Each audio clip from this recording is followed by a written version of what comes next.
Now, reports coming out of Haiti suggest getting help to those in need continues to be difficult. Many of these survivors of the earthquake are orphans. Yes, it's believed when the final death toll is announced, there could be as many as 10,000 orphan children on the island. Well, one charity in Cambridge, SOS Children, specialises in dealing with orphans and was already working with children on the island. Now it's having to work harder than ever. Rhiannon Mills has this report. These are the little ones left behind by Haiti's earthquake. With no mum or dad, it's charities like SOS in Cambridge that have become their surrogate families. Video just sent back today shows aid finally getting to their orphanages. Before the tremors, they looked after around 300 children. It could go up to 10,000. And that's while many of their workers are still searching for their own relatives. Their own homes generally have been destroyed. Some of them are off looking for their families, trying to trace who's alive and who isn't. Some of the mothers are sleeping with their children outdoors under the stars because they're worried about being in any kind of building, and it's just left everybody in a state of panic. Andrew showed me some photos and a video of their compound near Port-au-Prince.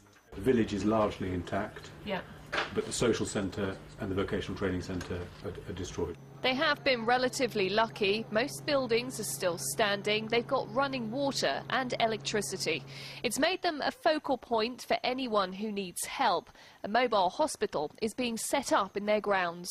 Like so many other charities, the team have been sending out emergency packages, things like food, water, tents and blankets.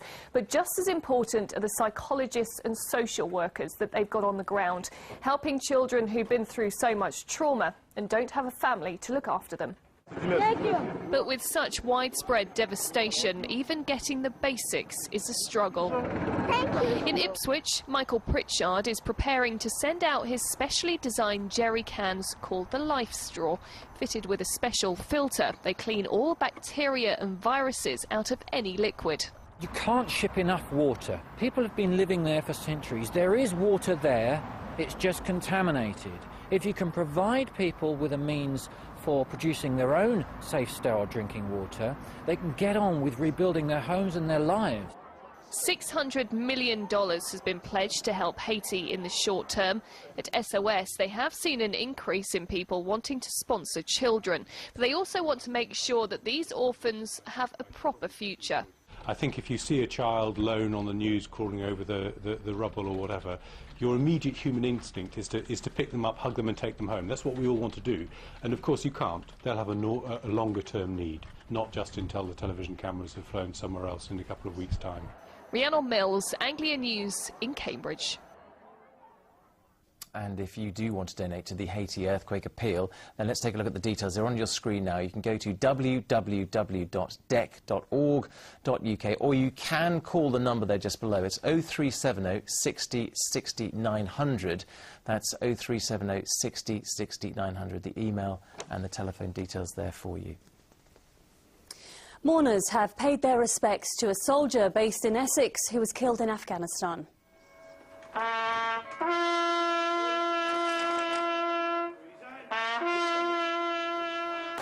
Bomb disposal expert sapper David Watson was serving with 3 Engineer Regiment of the Royal Engineers. The 23-year-old from Gateshead was killed by a roadside bomb on New Year's Eve. Sapper Watson was based at Carver Barracks in Wimbish.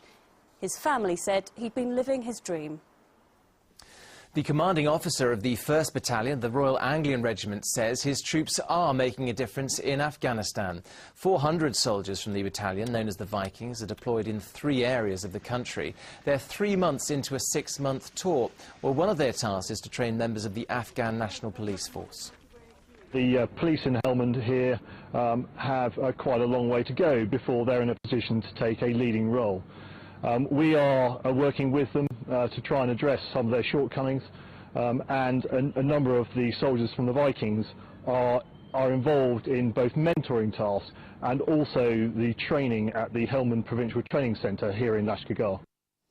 A photograph of a baby from Essex with an unlit cigarette in his mouth has prompted a police investigation after the image was posted online. Police were notified on Saturday after an internet user saw the picture on the social networking site Facebook. Officers visited the child's home in Westcliff near Southend, but say there were no immediate concerns for the baby's welfare. Well, it's 14 minutes past 6. You're watching Tuesday's Anglia tonight. Up next, all the news from... We'll be hearing more on the state of... More news now. And the Environment Agency have been carrying out raids on a number of waste disposal sites on an industrial estate in Essex. 4 people have been arrested after officers were tipped off that the sites might be dealing with hazardous waste without the necessary permits. Martin Stew has this report. At 10 o'clock this morning, more than 50 officers raided 4 sites on an Essex industrial estate after the Environment Agency received a tip-off about the alleged illegal storage of waste. The problem is that if sites haven't got a permit from the Environment Agency, a lot of waste, much of which is toxic, can end up just being dumped. And if fluid like this oil, stuff from the washer fluid, or even this battery was to leak, it could easily get into our water supply. There are strict rules scrapyards should adhere to, including safely draining all cars' engines. Yep, that one's definitely got fluid in there. Matt Butcher's team are in charge of regulating these sites. They're very likely not to have the right drainage, not to know how to store all the hazardous waste, the oils, the batteries and that kind of thing. And that can be a real pollution risk. And also we have quite a lot of these sites tend to burn their waste as well, causing a nuisance and pollution to the atmosphere as well. And by cutting corners, illegitimate sites can often price responsible operators out of business. As well as the Environment Agency, Trading Standards, the Borders Agency, Essex Police and BT all have an interest in what goes on at these scrap heaps. It's not long until this BT copper cable is found.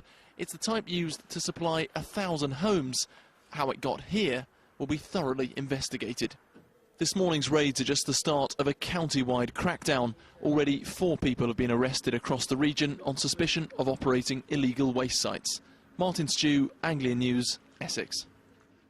A campaign group claims work done to improve the A11 between Attleborough and Rowden Heath in Norfolk has actually created more problems. The Campaign for Better Transport says a government report reveals more vehicles are now using local roads, air quality is worse than expected, and the average speed of traffic is now significantly over the legal limit, making the road dangerous. When we had a look at the details, it was actually up to 76 miles an hour, which drivers may have enjoyed, but at the same time that's not the sort of benefit we should be encouraging people to take. Now, 4 years ago, Justine Lamond was lying in what doctors thought was probably her deathbed, planning her own funeral. Today, she's launching an exhibition of her paintings.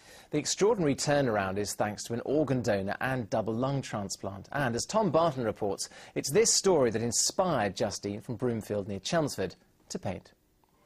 This abstract art is, quite literally, the product of nightmares. Justine Lamond's very real nightmares about the death she'd been told to prepare for after 10 years living with a 1 in a million lung condition. As she planned her own funeral, Justine put her thoughts and emotions down on canvas.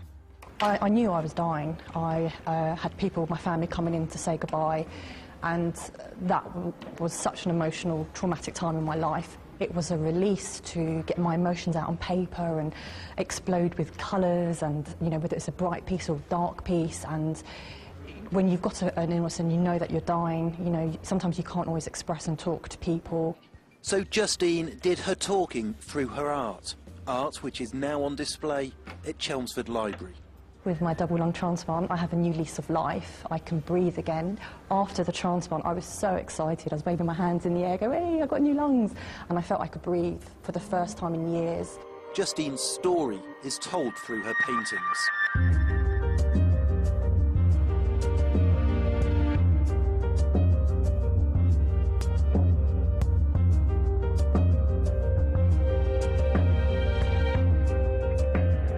This one's called Dream Future Lights. This was when I was very, very ill, and I wanted to believe in my dream future that I would get my transplant and that I would survive. So I've used very bright colours, very vivid, and it's a very emotional piece, hoping, as I said, that I would survive.